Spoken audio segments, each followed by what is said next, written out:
मैं one nation one election bill के बारे में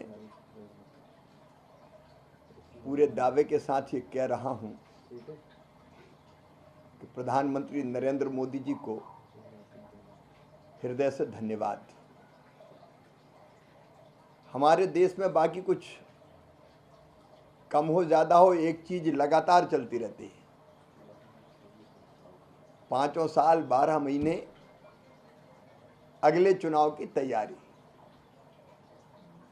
अभी आप देखिए, नवंबर में मध्य प्रदेश के, छत्तीसगढ़ के, राजस्थान के विधानसभा के चुनाव हुए। 4 महीना बाद लोकसभा के चुनाव हुए।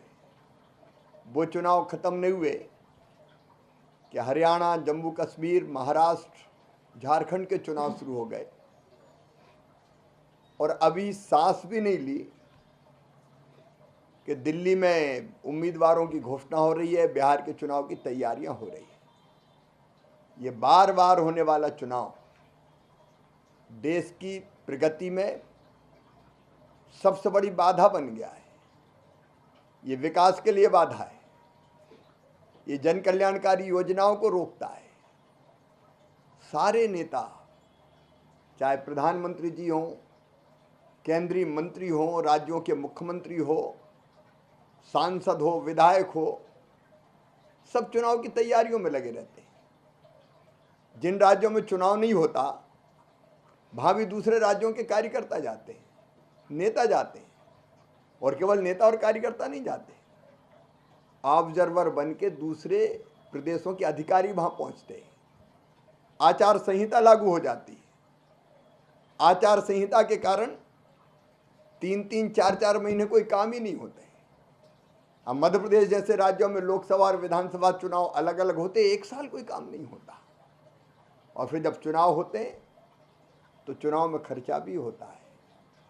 केवल चुनाव आयोग के माध्यम से चुनाव को संचालित करने का खर्चा नहीं होता, राजनीतिक दल भी, उम्मीदवार भी पैसा खर्च करते हैं और बाकी सारी योजना रुक जाती है। फिर अगर लॉन्ग टर्म कोई पॉलिसी बनाना हो, बड़े फैसले लेना हो, तो कई बार पार्टियां इसलिए डरती है कि फलाने राज्य में चुनाव है, कहीं चुनाव में नुकसान ना हो जाए।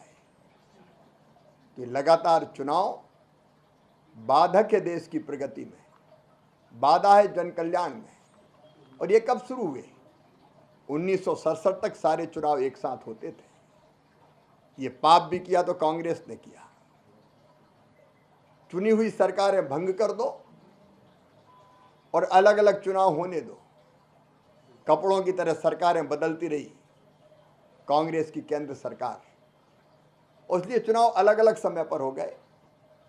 आज वास्तव में समय आ गया और जनता भी ये चाहती है कि 5 साल में एक बार लोकसभा और विधानसभा के चुनाव एक साथ हो, ताकि 4.5 साल सभी राजनीतिक दल, जिसकी जहां सरकार हो राज्यों में अलग अलग, और केंद्र सरकार देश के विकास के लिए और जनता के कल्याण के लिए काम करती रहे।